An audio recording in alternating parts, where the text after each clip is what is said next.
Wala ba kayong budget para magkaroon ng Meta Verified o tinatawag na Blue Badge? Dito malalaman nyo kung eligible kayo. I-try nyo lamang, walang mawawala. I-click nyo si dashboard, scroll down, hanapin yung creator support. Kapag nakita nyo yan, i-click nyo yan, and then pag na-click nyo, i-click ang account management. After that, i-click yung Blue Verification Badge.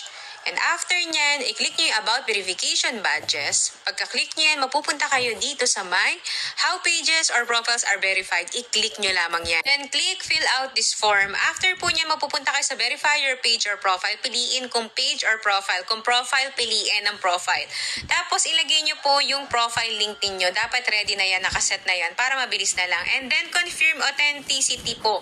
Pumili po kayo kung anong ID ang meron kayo available. Driver's license, passport, or national ID. Since si mama ko meron dito sa may library ko. So, yung national ID ni mama ang in-upload dyan sa choose file, sa may add document. Then, nilagay yan. Then, after, in-upload. After nyan, punta kayo dito sa may country or region kung nasan kayong bansa. Since si mama nasa Pilipinas, so Philippines yung ilalagay natin dyan. Then, meron dyang audience. Optional na lang yan, yung mga nandiyan dyan. Then, mga link na gusto nyong ilagay is optional lang din yan, alam ko. Then, i-send nyo na po yan. After nyo yan masend, syempre may magno-notify sa inyo sa notifications na iyan. We've responded to your request. You requested have a face. Wala ba kayong budget para magkaroon ng